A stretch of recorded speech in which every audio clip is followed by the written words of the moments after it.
All right, we're live. Hey everybody, thank you all for coming out to our Part 2 Snakehead seminar. So really excited today. We've got a bunch of great guests with a lot of... Way to go, Eddie. Just really threw a wrench in it from the beginning. So just a couple things actually before I get started. Obviously it's a big area. If you guys can't hear us, just raise your hands and we'll try and talk a little bit louder.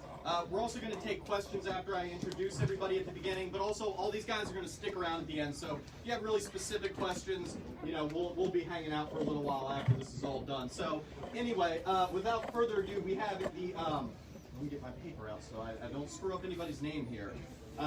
So for you, those of you guys who haven't seen it yet, Eddie, Gary, Kaz, Daryl, you're not part of it, but anyway, they make up the Blackwater's Edge podcast. So they do weekly podcasts, different guests and things. Definitely make sure you guys check that out. It's a really cool thing, lots of good information, especially for their local area. So anyway, credential-wise, we have Eddie from the Wolford store. Definitely check out the Wolford store if you're down there. They actually sell snakehead bites. We're not serving his snakehead bites today, but they fry those up. They have lures, bait, all that kind of good stuff right off Route 16 down there. Gary's actually a guide, a snakehead guide down there. That he works with these guys. You book through them too, or yep. Yep. So he does that. Kaz, if you don't know Kaz, I don't know, I'm not going to say anything about Kaz. He's Kaz. So we're also really excited to have Daryl from Addiction Baits. So Daryl's a local guy on the shore who's been making baits for a long time. I've been buying baits from Daryl for a long time, but he's really on the cutting edge of what's happening now. He's listening to anglers, listening to a lot of people, constant new stuff. We actually are going to be unveiling a new lure today, which will also be available today, so that's pretty exciting. Fletcher's also with Daryl. That's his pro staff guy. So Daryl makes lures, he makes rods, he'll make anything you want him to make, really. But anyway, they'll also be up here answering questions. We're going to go through a lot of those lures today. So anyway, with that, I think we're going to go ahead and get started. First, I guess, do we have any questions from the audience? Any particular things you guys wanted to hear about? Snakeheads, right? Huh? All of it. No one has questions. Just That's fair. So, Snakeheads in the magazine. If you have one in your possession on your boat, do you have to kill it first? Yes. So that's what I thought. Okay. 100%. Yes. Yes, there are snakeheads in the magazine for sure. So DNR wants you to kill it by evisceration is their preferred way. Yeah. There are three ways: is either sever the spinal cord, cut the gill arches completely out, or to remove the guts of the fish. That's their preferred way. Yep. So shooting it in the head would Well, as long as it's dead, it works. Follow your local gun laws, and that'll probably lead you to where you need to go. drill. One of the things I did not throw in there was we are having a snakehead tournament. The sign up is now. Shimano is sponsoring that for us. It's $150 of any Shimano gear gets you in the tournament. They're going to pay out. The payout probably between $2,000 and $6,000 cash. So that's a really cool thing. Shimano's teaming up with us is doing as the snakehead thing is boiling and getting bigger and bigger. So anyway, without further ado, we are going to start with Daryl here, and we're going to go over some of Daryl's new baits. And I think the first thing we should do is go over your newest bait that we are introducing today. So Okay. Let's see it. All right. Newest bait. Has anybody seen? I put this out within the last 3-4 months. It is a totally weedless chatter. Has anybody seen this online or anything? We've now come out and making the frog. Yep. These are all custom hand poured. They're all scented and crawfish. As Kaz can tell you, crawfish, snakeheads love crawfish. I will have 5 or 6 different colors. I can't remember what I told the guy I wanted, but they get stuck in the package. We can Plastic open it. against Yeah. plastic. So Daryl and I were talking a few things that make Daryl's lures kind of a little bit different than everybody else's lures. So Daryl, we were talking about this. First off, all these plastics, like the frogs he's using here, and these are all hand poured for Daryl for these lures. I know one of the things I liked right out the gate, just the profile of the frog. You can see it's a little bit more slender than your normal frog on there.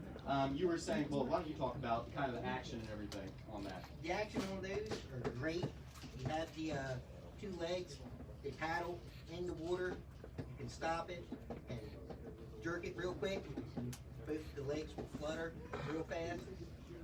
It's going to be a new product that we haven't actually caught any snakeheads on it yet because it's totally new. But I'm sure they're going to work great. These I'll be testing lures it. are working. So let's talk about some of the things the other things. So these weedless, all these chatterbaits have been really popular for you. So like we have a bunch of different versions of these, and it's kind of always evolving. But there's a few little things that you do with your chatterbaits that really other guys don't have. So let's talk about that a little bit. One of the biggest things is the foil on the blade. If you notice, it's on the front and the back side. The reason behind that is when you throw that in the water and it's going through and the snakehead sees it, sees that gold flash or red flash, whatever color it is, as that lure goes by, he starts to go after that bait. You don't have that same color foil on the back side. It's a totally different profile. Now he's not interested if he was keyed in on that color. So I am probably one of the only guys that puts it on the front and the back to give the same profile as he sees it coming and going away from him. And snakeheads are notorious for following baits, right? Yes. And checking them out like that. This is one of those things that's really dumb, but really, really smart. Like it's when you have a topwater plug and they're all white underneath, and then the other one's chartreuse. They all have different top colors, but you're like, wait, the fish doesn't see the top color. Same thing with the chatterbaits. You know, most of what they're seeing, like you're saying, is what they're chasing. So we love that. Love the football heads on them too. Oh yeah, yep, So the football heads, all the gear on it is all musky grade. The split rings on here are 40-pound number 2s. The clip on it is 30 or 40-pound number 4. The hook, if you notice, this is a EWG bass hook, but if you notice, I don't have another bass lure up here, but if you notice the size of this hook, it is 3 times as strong as a regular bass hook. Kaz will tell you, snakeheads will straighten any light wire hook out. Everything that I make is all super heavy duty, musky grade. One of the first things that I came to Daryl and I approached him about was this. When we started building baits, I said the first thing that we've got to think about with this snakehead is getting outside of the box, okay? This is not a bass, it's not a fish that's getting 8 pounds. This is a fish that we're catching in Blackwater that's 15, 16, and 17 pounds, okay? Think about up in Canada. They're not throwing little inline meps for big muskies. They're throwing big, heavy wire, monster treble hooks, heavy gauge for muskies because they straighten the hooks out. The first problem we had in the Blackwater complex, snakehead fishing, when we started catching big fish, was quality of lure. I tell people 9 times out of 10, okay?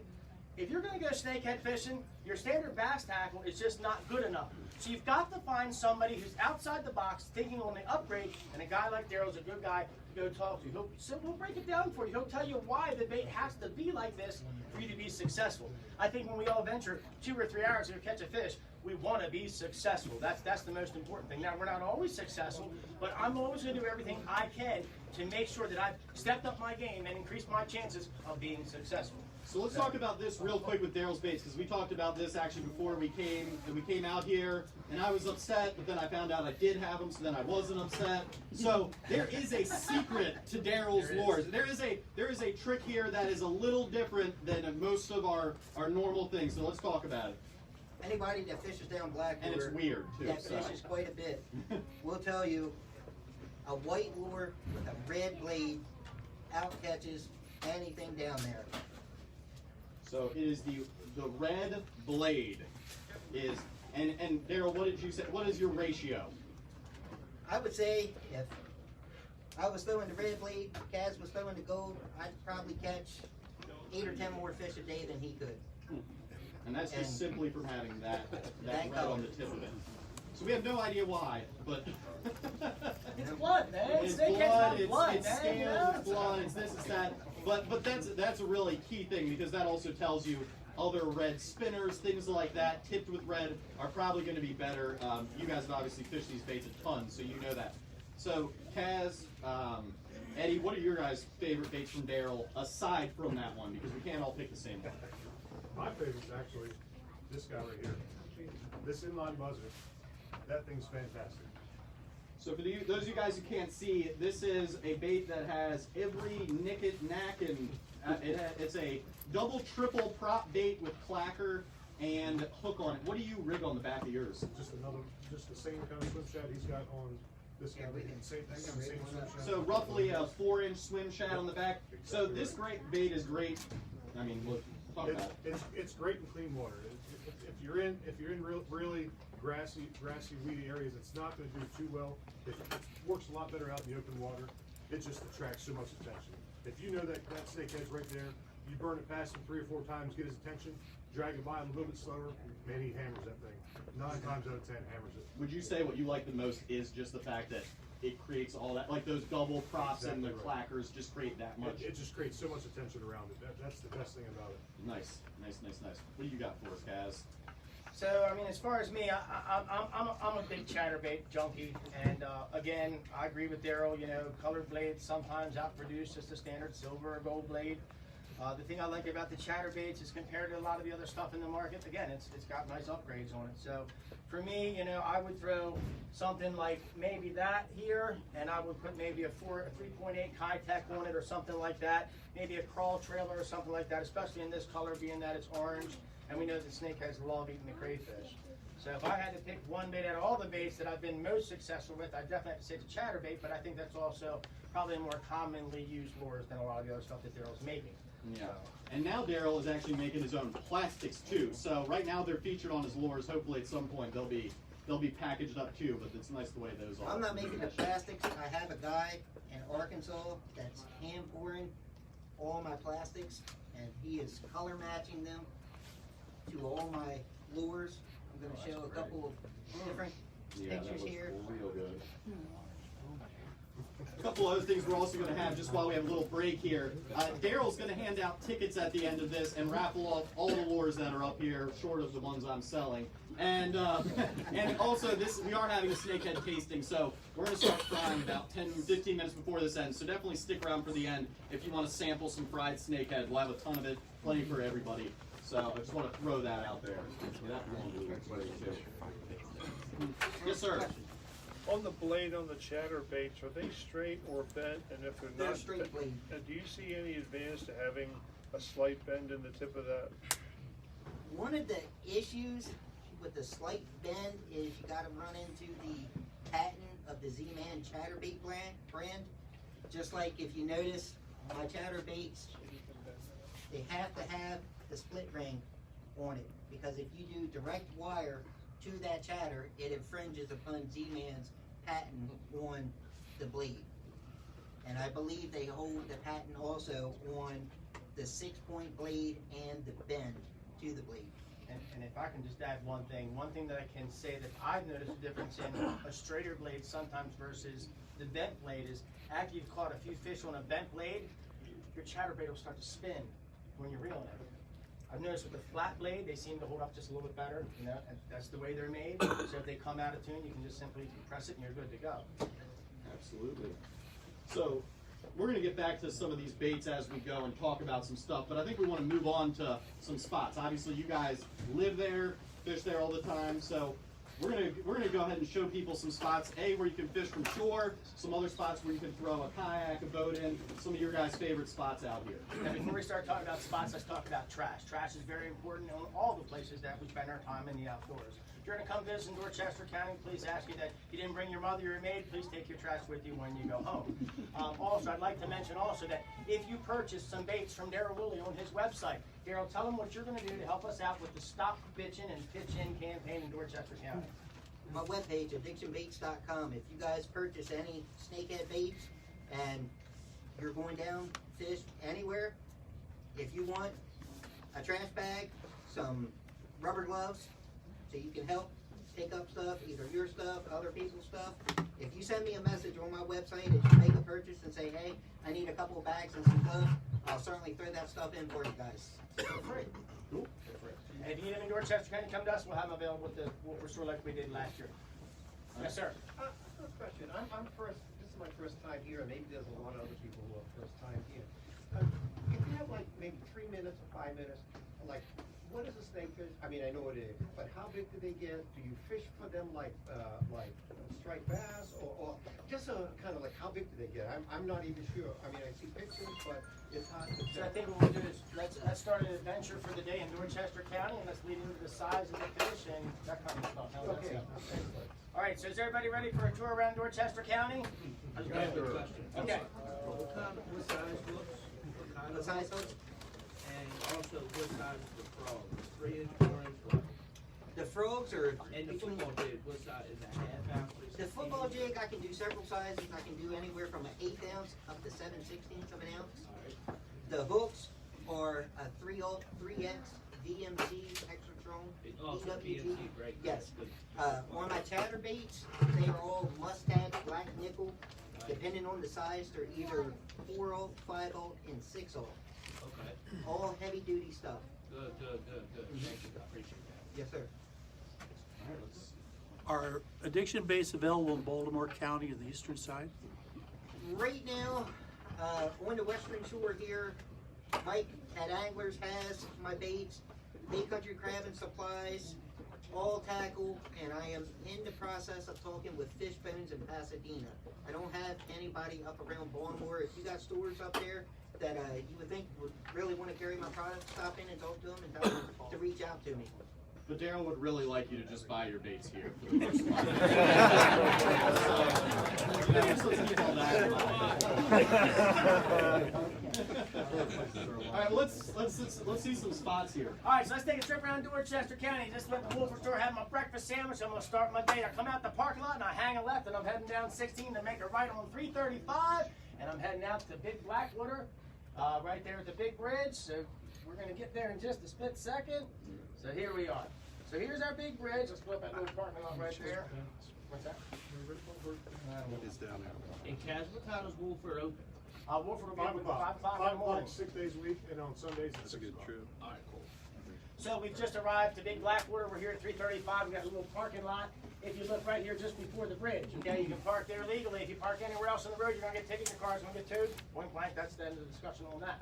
So if you're gonna fish the bridge there, the best thing to do, minnows and a bobber, any kind of baits we've discussed here after say mid-March, April, you'll be good to go with lures. We're gonna leave 335. We're gonna keep going down 335. So are you fishing the actual bridge there, or are you fishing off the shore? So you have to fish off the shore. You can't fish on the bridge. The designated areas will not have signs in front of them that say "Do not fish here." Where's the best piece of shoreline? Right there. The best piece of shoreline for me. Let me pull it out here. Yeah, come out here with me. So if you're gonna come and you're gonna fish like this time of the year, okay, we're cold. So we've got a big mud flat that's right here on this side of the bridge, okay? So what happens this time of year, because our water is black and stained with pine tar, it warms twice as fast as any other body of water in the entire state. So it can be 30 degrees outside, but we have sun and the water's 47. Doesn't make sense, but the refraction is what heats the water. We've got a low tide, the tide's out. This little mud flat that you see here is kind of exposed a little more. The sun's been beating on it all day. It's getting warm. Tide's getting ready to come back in. Tide comes back over that flat. Boom, jumps up 4, 5, 6, 7 degrees. The bait pulls in there because it's warm. There's going to be some stuff to eat. Right behind them, here comes the marauding snakeheads. They're right there to feed. What you're going to look for is rolling on the surface. See rolling on the surface, cast right to where you just saw that roll on the surface. Count to 3, 4, 5, don't get a bite. Give it a little tug. Start teasing the fish, you know, that kind of thing.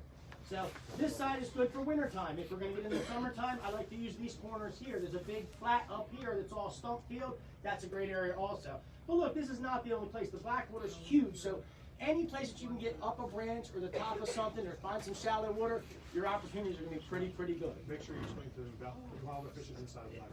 Tell them what the rules are. Okay, so if you're in a vessel and you're inside the refuge, you may not get off your boat and step on the shoreline. Okay, if you have to use the bathroom, put your bucket in the boat or something like that because you will get in trouble. So There's absolutely no fishing from the shoreline inside of the Blackwater Refuge. That is completely against the rules. If you're fishing inside of the Blackwater Refuge, you must be on a bridge or in a vessel. You cannot fish on the bridge. Right. On All right. this field, on this field. Perfect. Let's move on. So we continue down Blackwater, and I call the ditches, okay? For those of you that follow me on Facebook, you hear me talk about the ditches all the time. The ditch is a great place to go when the bridges are crowded and you just need to get away and you're looking to find a few fish, and sometimes you'll find 100 in a ditch, and that's not a lot. So we're coming down 335 to 330 or 336 here and 334. This whole area, Golden Hill Road, you've got ditches all over the side of the road. This is what I tell people. If there's an area to park and you can be off the white line, you're safe. If it looks like it's private property, and please do me a favor, don't go fishing somebody's, septic pond, Gary. Is that what the guy there caught with his kayak? Lived in a septic pond. This guy was fishing in a whole pool of poop, man, trying to catch snakeheads. Make sure you know where you're fishing, too. Gold brown. Yep. So we're down 335, got ditches on the side of the road. These fish are in the ditches. You will be surprised. These fish only need 4 inches of water. That's it. I mean, you can take a little, I call it, it's a pocket frog. You know, Lumcrum makes, that's my favorite one, a little popping frog. That's all you need. A lot of times I'll park my car, I'll put a backpack on me or a duffel bag, one rod, a pocket full of frogs, and I'll just walk the ditches. And what I'll do is I'll just keep throwing them in the bag, So if it gets too heavy to carry, then drop it off, go back, get my car, pick it up, and go back and do it again, you know? So the ditches are a fun place to fish. Don't ever overlook a little puddle on the side of the road. You just have no idea. So we're making a U-turn. We're going to come back up to Key Wallace Drive. The Key Wallace Drive is probably one of the most fished areas within the refuge. Also, the visitor center is there. You might want to stop there and say hi and get yourself something before you go home. This is Key Wallace Drive here. Okay, you may fish either side of the road, but you may only park on this side of the road, okay? You may not be in the road, so again, make sure you're off the road. This area here again, this is the area where we counted over 800 fry balls in one day for DNR. And that was only on this side of the bridge. We didn't even get over here to survey. And how many fish are in a fry ball? So in a fry ball, you're looking at a minimum of, let's say, 20 to 30,000, maximum of 100 to 140,000. So that's hundreds of thousands of fry. And you have to understand that there's not just one fish in Blackwater, but there's now, they'd love to use the word B, but we don't want to scare the public too bad. Millions and millions of snakeheads. And when people say to me, Cass, how can you say you have millions of snakeheads? Hold on a minute. I got 10 snakeheads that reproduce sitting on a fry ball at 100,000 babies. That's easy for me to prove that fact, you know what I'm saying? So the numbers are coming up. No matter where you go, you're going to see that starting to happen. Whether they level out or not over time, that's what we just don't know, you know, really to the full extent. We do know what's happening in Blackwater. We don't know about the rest of the states. How are they impacting the other fish that are on there? Okay. We're gonna take a time. No, I'm trying to be real quick with this, okay? So if you've had a chance to read our most recent data release, you will see the shift in the abundance of species in the refuge, okay? Now, we did a survey 10 years ago, and we had this recording. We did a survey then, and we had this recording. We have seen a decrease in every species except for snakeheads, period, okay? Shad and carp. So what's happened in the refuge in the last 5 years is this. We don't have any more juvenile bass, period, okay?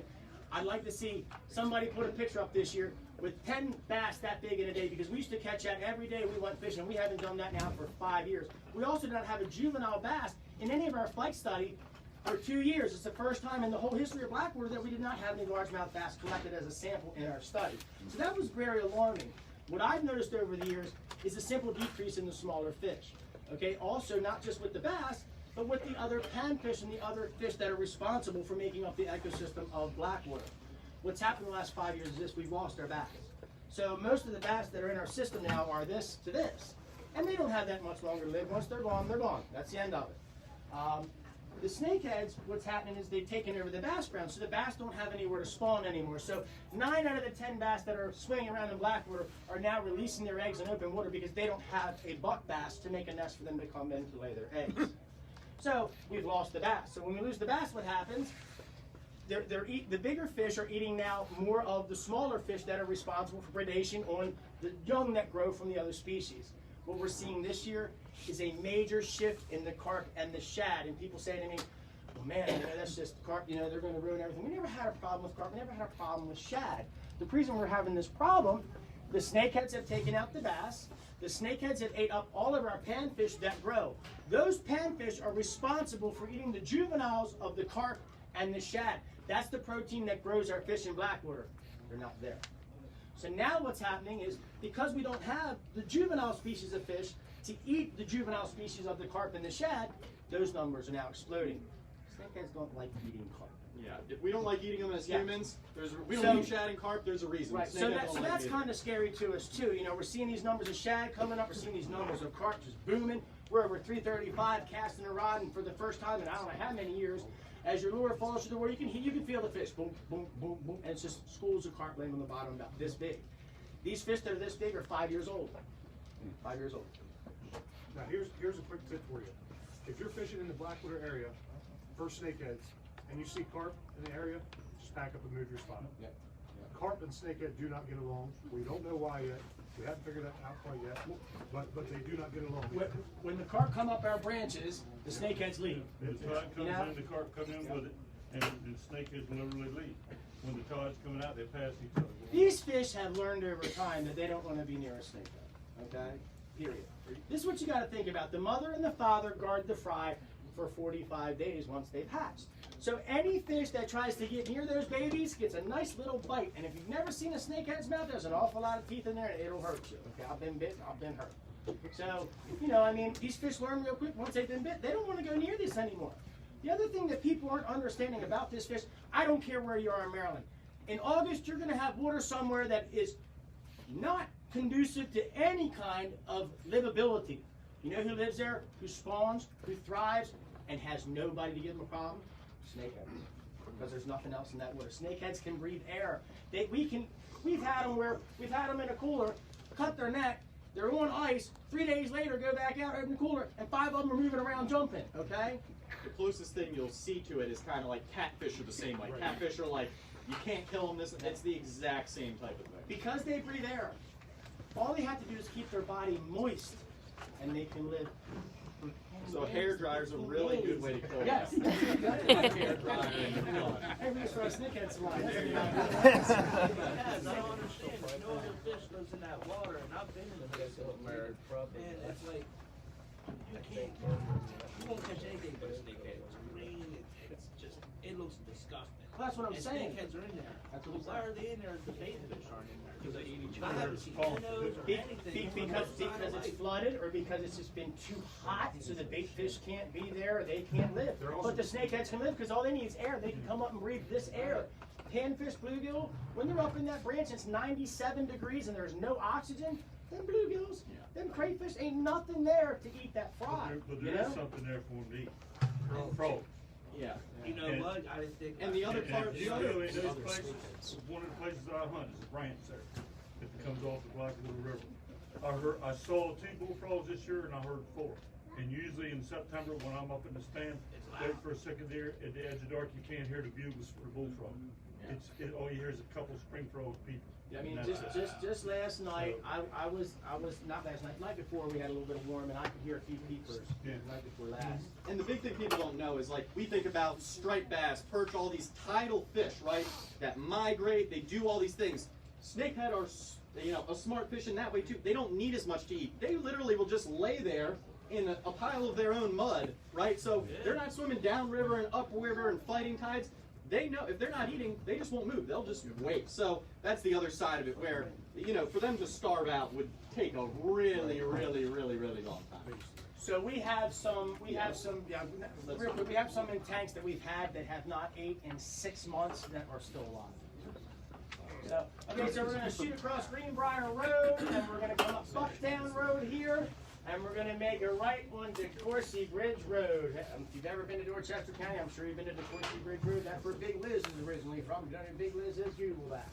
So DeCourcy Bridge, that's probably one of the most fished areas. And let me just tell you, there can be 30 guys out on this bridge, and every guy has caught 100 fish for 3 straight days, Friday, Saturday, and Sunday. Tell me where you can go catch 100 bass in a day for 3 straight days. You Can you can't. fish the bridge itself? Yes. Now here you can, yeah. Yes, So you can fish there. on the public roads, you know, some of the bridges we have access, we can actually fish on the bridge. But don't ever be afraid to take a pair of knee-high boots and walk a shoreline, okay? But you know? can't do that at 335. Get it at 335, I'm saying Right, out I'll here just- you I'll just can. make You that know, clear, you places can't that do it. aren't Blackwater, anywhere that's county owned. Are we talking You have an money outline bottom? map of that? So yeah, pretty much all this is mud Wait. bottom, you know what I mean? Oh, you got an outline map of that? So we'll come across the Coursey Bridge, all the way over to the stop sign here at Drawbridge. You can make a left and you can go up to the Transquaking, or you can make a right and we're going to go down towards Drawbridge, okay? As we come down towards Drawbridge, we're going to see a couple bridges down that way. Here we are right here. So some real great places to fish are here at Griffith's Neck. We've got a lot of guys that fish there. Right here along the road on Steel Neck, this is all riprap shoreline. Okay, that gets heated up by the sun during the day, so that holds a lot of fish here. Here at Drawbridge, We got the old boathouse here where they used to build the boats. You got 2 piers here that you can sit on. You can fish, or you can fish the other side of the bridge. Again, this is not Blackwater land, so you can get off here and you can walk around this little area here, or this little area, and you can fish too. We're gonna come around Steel Neck. We're gonna head up to New Bridge. And guys, this is all going to be available on Facebook and our website in a slow-mo version, so you can see everything that's saying and it'll all pan out. So here at New Bridge, this is a great place to fish, okay? A lot of people fish here. You get a lot of really great lily pad growth through the river, you know, so you have them top water spots you can fish. This is also a good area for bait, of course. And you also have a boat ramp here. So if you've got a boat that's not a kayak, that's motor driven, this is a ramp that you can use to access the Chickamauga River. Let's head back up New Bridge and let's go over to Aries, because we have a boat ramp there I want to talk about too, that you can put a motorized vessel in also. How shallow a draft do you have to get really back to the fish? So you always want to look at tides. You know, if you're drawing a foot of water on in your boat, you don't want to come down there when we have really, really low tide. You're going to get stuck somewhere probably. Realistically, most of the boats that are used in the system are flat bottom boats or john boats or the boats that have a very shallow draw. You know what I'm saying? So those are the kind of vessels that you're going to want to put in Blackwaters for a bass boat. You need a bass boat, and they have bass deployments there. You know what I mean? So you get a fiberglass bass boat in here. Just want to be careful. There's a lot of stumps, a lot of trees. I mean, there's a lot of hazards. So take your time. If you're drawing 4 to 6 inches, you're probably okay. You have to have a push pole. If you don't have a push pole, you shouldn't be there. That's the main thing, is having a push pole, preferably an electric engine, so you're not weighing down your get to skirt. when the tide's out, and if you're fishing for 4 hours, you're gonna be on a mud flat. Right. Up there till tide comes back in. Yep. Do you need special permitting for your boat? Yeah, Dorchester County, you don't have to have, there's no ramp fees sticker. I know a lot of counties do. Dorchester County, you do not have to have a ramp sticker. Now, if you have a kayak, Egypt Road is a great place to take your kayak. As a soft launch for kayakers, you can put in there. You know, that's a good place to go. Not much parking. You need a freshwater license. This is all tidal water, so you don't even need a freshwater license on any of Blackwater or Transway. Even the ditches are considered tidal.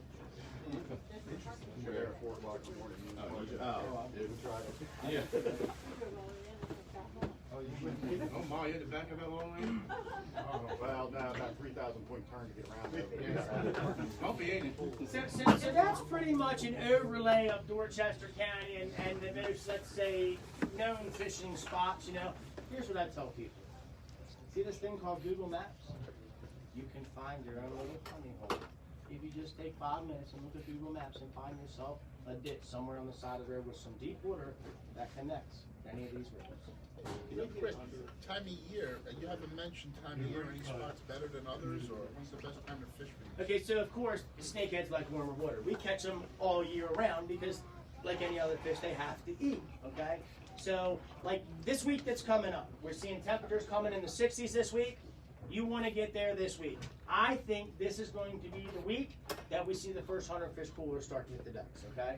Once these fish wake up completely, they're waking up, you know, and they got to eat, they're hungry, and they just go on a gorging feed, you know what I'm saying? So the answer is kind of anytime now-ish, probably through late September, October are going to be the main times. As he talked about, the first spot you showed was kind of like the best place to show, where you have these shallower areas, these flats that get sun all day long, just like our perch spawning runs. You know your bite in the afternoon is going to be better because that water's warmed up. Those fish are a little more active. So it's going to be the same way, like Kaz is saying. Those places that get sun all day long, that have these flats, you're going to do better in those spots this time of year. I'd say one thing too, check the weather as well as the tides, because if you look and you go in saltwater tides and you find the tide and it's going to be high just when you want, and the wind's blowing for 2 days out of northwest, tide doesn't really affect any of these rivers.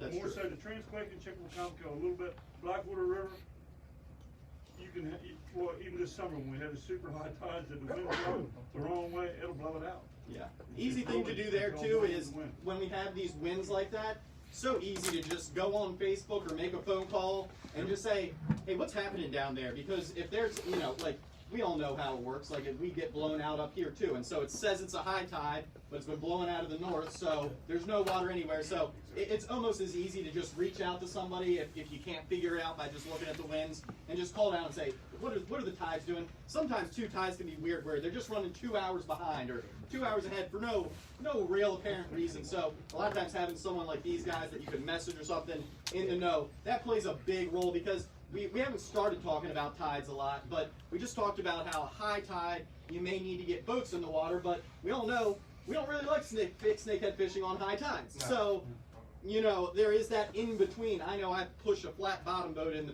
sometimes when I go down there, and it's like, I'm looking for the middle tide. Like I need enough water to go, but I don't want high water because those fish are going to be hiding out in these reeds and all this other stuff. So we should talk about, you know, kind of your favorite tides for this time of year, especially during this spawn that's about to pop off. So the high tide, like you're saying, no. I mean, the biggest thing about these snakes, they're like pigs, they root, man. So when a tide comes up, they'll go back in that frag, and you'll hear them back in there feeding. You just can't do nothing to get them out. You might get lucky and get one on the edge somewhere. But like Mike's saying, when the tide's dropping and falling to the end of that low tide, through that low tide, that's when you want to be fishing these fish. You know what I mean? That's when they're feeding the most. That's when they're easy to target. You know what I'm saying? Outgoing tide has definitely been our most successful. That's the easy goal. Unfortunately, this time of year, southern winds warm up the air and they bring the tide in. Now, if you've got a high tide, cool everything down and blow everything out. So that's one thing that really was good for you. The wind's blowing from the south and the temperatures are warming up. The water's going to be higher, even on low tide. So your ideal is south wind, fishing in the evening, and where am I getting at with this? And the outgoing tide. So if you could get all those 3 of those things clicking at once, and if you that's got probably real your high best bet. tide, if you got real high tides, that's the time you want to go look in some ditches too. When them tides get up like that, now you will find fish in the ditches. So that's what I do. When it's real high, you won't see any in the main body. We touched on this on our last seminar because we have places like this around here. So the tides go up, and just like you said, they go back in these reeds. Same thing with these ditches. What happens is they're not that smart. They get caught. So a lot of times what happens is, Kaz is saying, this tide comes up, they end up in all these ditches, but like they don't have a way out. So you kind of get that, you know, that's kind of plays into what you're saying. And when it rains for 3 or 4 days, dirt from where the monsoons affect. So when we get 3 or 4 days of rain, they think it's the monsoons, and they're traveling as far and as shallow as they can get. We have floods, and when the flood goes out, the deer hunters will say, I'm 500 yards in the woods, and there's 7 snakeheads landing here in the pine. It's not that the fish dropped them, they got up in there with the tide went back out. That's how these fish are moving and spreading, other than by humans. Well, they've been stump holes in the morning. Is that strategy good year-round, whether it's summer or winter? That's more for summertime. I mean, wintertime's strictly bait fishing for me. Once we hit November up until February, it's bait. Unless we've got 360-degree days, then you'll see me pull out an inline spinner, a chatterbait, a swim bait, something slow. You know what I mean? Yeah. A lot of the times, like all these baits Daryl's making now, so much weedless stuff, and it's all about targeting fish, being able to find fish. So some of the tough part about fishing bait all the time is you can't necessarily throw bait into everything all the time. So, you know, a lot of times it's a little mix of both. Like, you know, you can use that stuff when you get into the thick stuff, but then when you have these openings, you can fish bait. Of course, bait is always going to be best from the bait boys. Because those are the highest quality minnows that you could possibly get for snakeheads as well. I tell you what makes Mike's minnows different than everybody else's minnows. He gets his minnows from us down there on Eastern Shore. And I've had guys out there on the bridge, and I'll sit with a guy that's come and got bait from, I don't know, Brian's Bait and Tackle in Baltimore County. And I don't know if that's even a place. I'm just not trying to use another name. So I got that bait and tackle, and I bring it down here to the shore. I sit out there on the bridge, no lie, next to this guy who just got bait from Brian's Tackle and my bait from Blackwater itself. Anyway, so you know what I'm saying? And I'll outfish that guy literally 10 to 1. I was on the bridge this summer with a guy, and you remember this.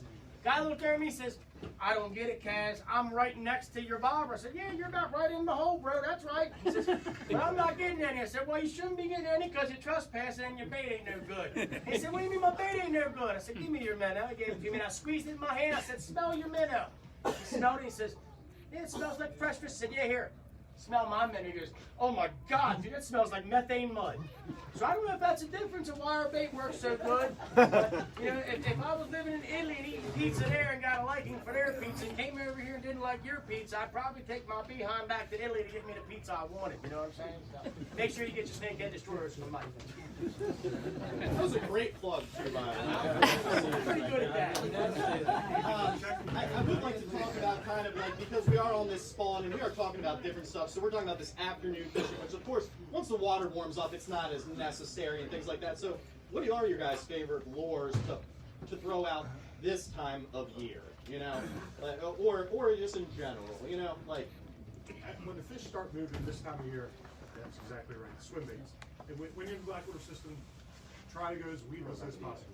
And talk about that new bait. You got the new bait.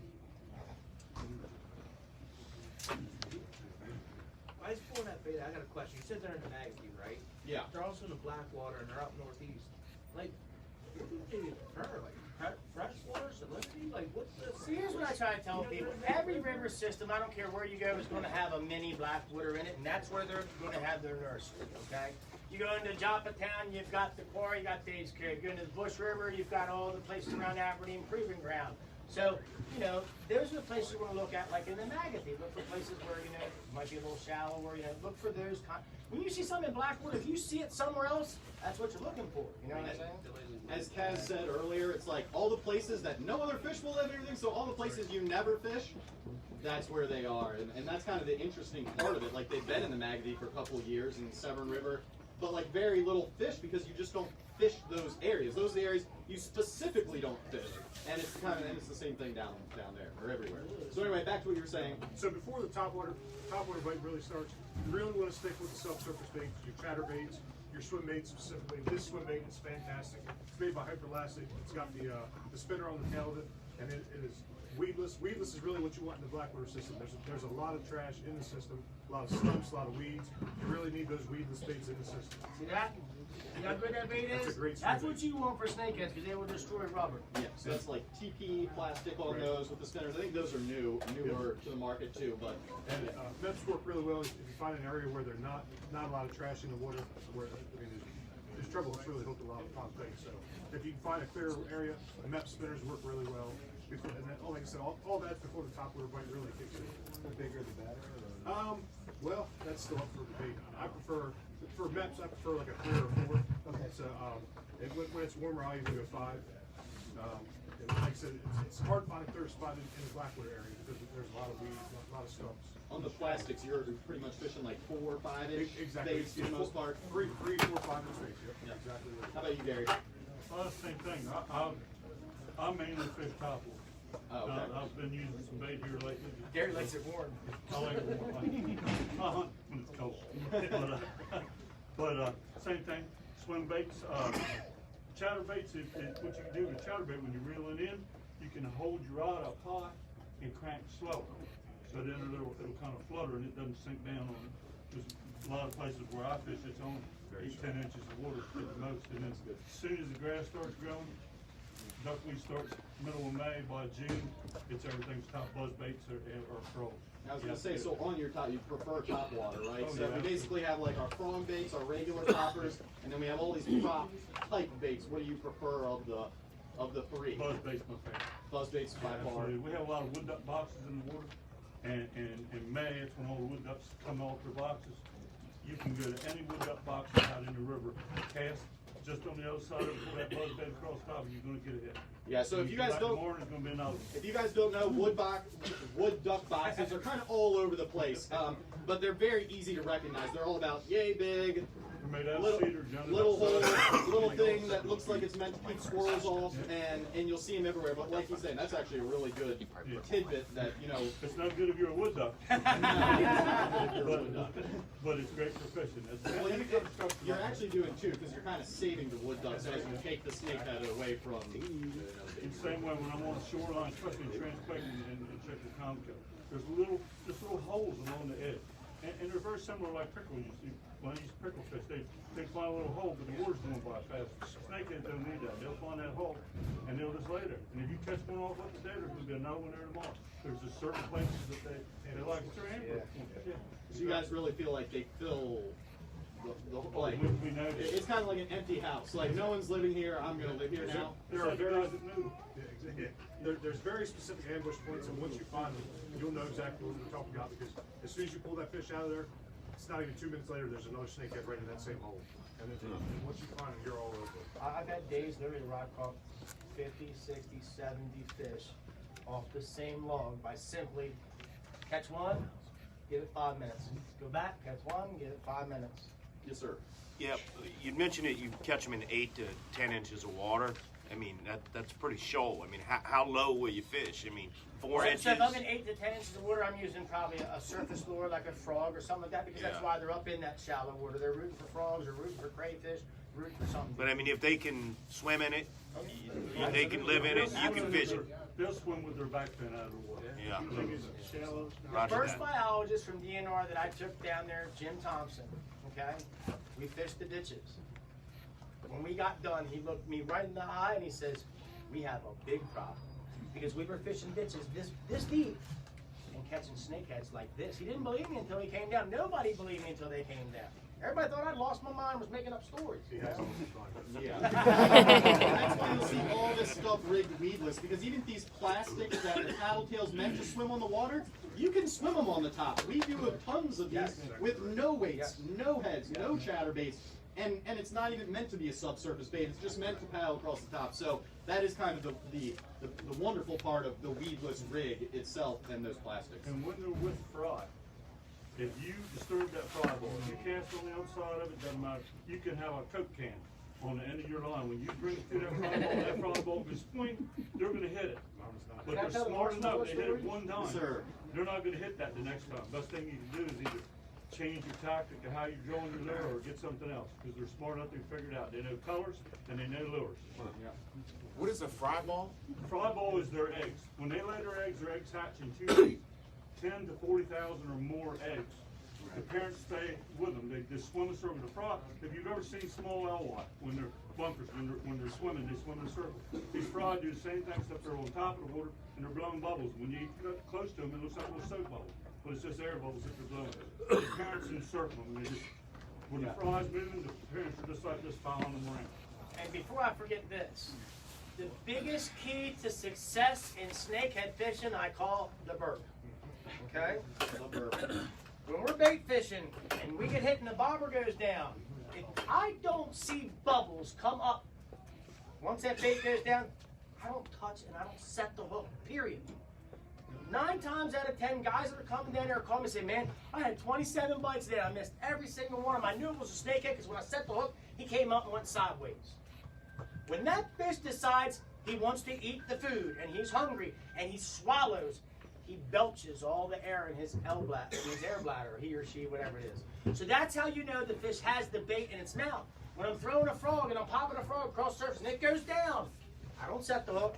I don't set that hook until it's down and I see that bubble blow. Then I know he's got it out. Then I rip with everything I got. You know what I'm saying? So that's something I forgot to talk about that's very, very crucial to being successful. And I don't know if this is from everybody else's experience. Well, first off, too, these fry balls are very easy to make out. The fry are larger than other fry, and they're very lethargic. So they come to the surface a lot. They don't spook that easily. But like you said, the adults are generally pretty quick. Like they smart up pretty fast. Come up for air around them too. You'll see. If you watch it, you'll see that little ball on top of the water. Some of those balls, it can be from this to 10 feet in diameter. I do. Yes. And if you get a hit, a lot of times if one or it just looks at you, sometimes it'll just bump it when it comes by. I will go back and I'll just keep casting there. I've cast 150 times. Like big snakehead I caught probably 150 times on a fry ball. Most of the time, those parents aren't necessarily going to eat the bait. They're trying to just get it away from the babies. But after trying to get it away from the babies 3 or 4 times, you're still coming back. I'm mom and I'm dad. Time to make an impression. Now, what's unique about the snakehead is both parents protect the fry. You can get, it's a lot easier to get that first parent off the fry ball than it is the second parent. It takes a lot of work to get that second parent off the And fry for ball. personal experience, I don't know if you guys have, but I have not caught a snakehead live lining a snakehead fry, and I've tried a lot. I haven't tried it. It doesn't work. I thought it would work, but We've had a few come in the tournaments where they were shot with they ate one, you know. But we have had a lot in the tournaments when they come in. So a lot of people ask to eat their own. Yes, they cannibalize amongst themselves a lot. We'll have them where they come into the tournament, big ones like this, and we'll open the gill, and inside the gill and the points, you'll see little fry stuck all over the inside of the gill plate, you know? Yes, sir. What's the age of the parents? So, The range? So DNR says that they are sexually mature after a year and a half, Okay. basically. So what size after a year and a half? A year is what, 10 inches? So, in the legitimate data that's been published, you're looking Right. at a year and a half, you know, for reproduction. We have seen fish as young as 9 months with roe reproducing in the refuge this year, and they're going to talk about more of that in the next data release that comes out from the state.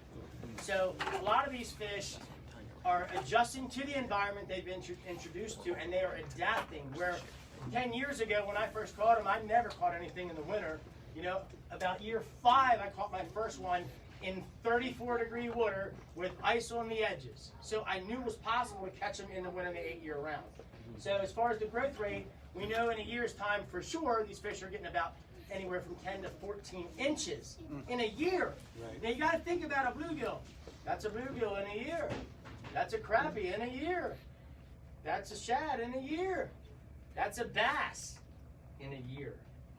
That's a snakehead in a year. And important to note with that too, most snakehead, which is not unlike other species, spawn twice a year. So generally speaking, they spawn before your normal bass and this and that. So we get an early spawn, which is why we're talking about this right now, because like you guys were saying, you guys are kind of projecting that hopefully this 60-degree week is what starts popping that spawn off. Yeah. But then they spawn again in August and September. So we talked about this before, like a lot of us don't know, like, well, what happened with that? Like, you know, you're seeing these fish kind of.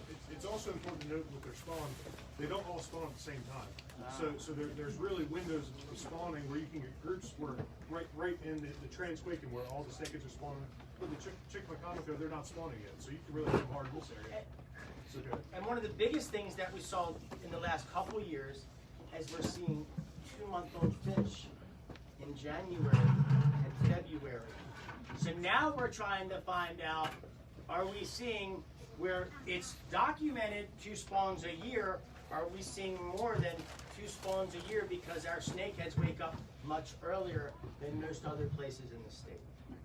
And they also, when you catch one off a fry ball, if those fry are real small and you catch the female, she'll have a little yellow line in her.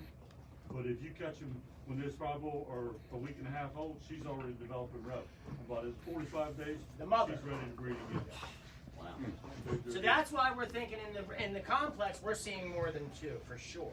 You know, are we seeing 3 or are we seeing 5? You know, because if they're starting in April and we use that 45-day number, April, mid-May, July, mid-August, end of September. Are we getting one more after September? You know, so that's kind of like what we're trying to figure out in the complexes. Are we seeing something that's not realistically being seen anywhere else? When did they show up in the black water? So I caught my first one in 2009. The first one reported in Dorchester County was Gary's neighbor. That was 2007, and you can talk about that.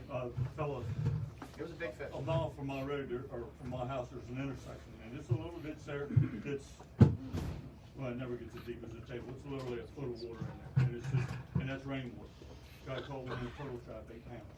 That's the first one was caught in Dorchester. That was 2007. That was in the Dorchester Stars. That was in the Dorchester paper. Yeah, we're not been able to find an article, but it was published. That wasn't that long after the fall thing. So I was on Crofton. I was at Crofton. I was there with the deal and all that. So yeah, I mean Crofton was 2002, I believe. So yeah, and I actually have the original shirts from when he did that. That's really cool. And the whole thing with Blackwater too, like while we're talking about it, is Blackwater is one of these places that it's almost like Snakehead came first and then Blackwater was made for Snakehead. Like it's just, like everything about Blackwater houses snakeheads. having said that, like you're just talking about these millions of fry and fish, and we've got them on the western shore. They have spread everywhere. So as Kaz was saying, going on Google Maps, it's like you don't have to be in Blackwater. You could be a little north, little east, little west, little south. They're going to be there in those same types of areas.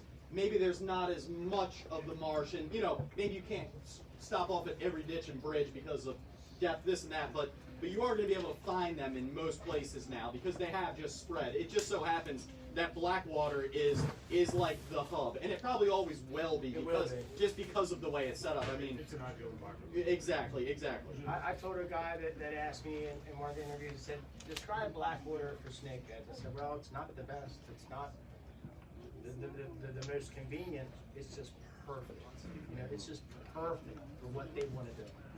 And I think fishing for most people too, especially new fisheries, new places, it's confidence. If you don't have confidence, you're not going to sit there and cast lures all day. I feel like the first time I ever went to Blackwater, drove my boat for, I don't know, 100 yards, and I'm like, holy shit, like, excuse my language, but I'm like, I've like literally seen with my eyeballs like 20 fish, either the fins, a stir, this and that, and like I haven't even started fishing, so it was like, even if I didn't catch fish that entire day, I knew I could come back there.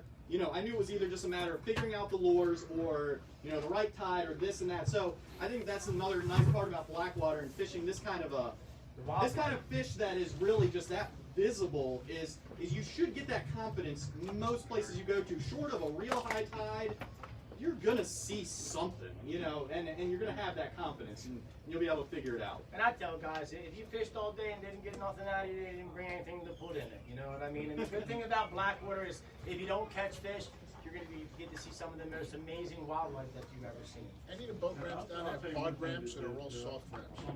Are all the boat ramps soft ramps or do they have any hard ramps? No, there are hard ramps as well. The 3 hard ramps that we have are Shorter's Wharf, the Chickamauga New Bridge, and Drawbridge Road, which is called Transquakin River Access. So those are the 3 hard ramps that we've got. And then we've got probably, another 6 or 7 soft launches available. But we're in the process of working with the county to get a lot of more places opened up because the biggest problem we're having is access. There's so much we can't access. So if we can't access, we can't make a difference and we can't make a dent, But if you're fishing and whether you're on the shore or you're in a boat and you get a hit by a nice fish, you see the fish, you know it's a nice fish, whether he gets off or whatnot, and it's early in the afternoon, you try some more, you just don't get him, just walk away from him. If you got the opportunity to get back 20 minutes before dark, get back there. They always want something to eat. They're just like kids. They want something to eat before they get to bed. My nephew and I were joking about. Well, they're not like me because I eat all night too. It was your up all night. So we're gonna have to wrap this whole thing up, but I think as we're talking about this too, other great part about Snakehead, other than this whole fishing thing, is they eat really well. They taste good and yield per pound. So I'm big on yield per pound because you have all these types of fish that have big heads and tails and big bellies, and it's kind of like you get, if the fish is 10 pounds, you get 4 pounds of meat. Snakehead are like all meat. So you catch a 10-pound fish, you get 7 or 8 pounds of fillets and of good fillets. I don't know that there's another fish that you can just walk on a shoreline, cast a rod, and actually bring home something that you're excited to eat, and that actually tastes good. So right after we're done this, in about 2 minutes, we're going to bring those out to you guys and let you taste some. So, first off, thank you guys all for coming here and doing this.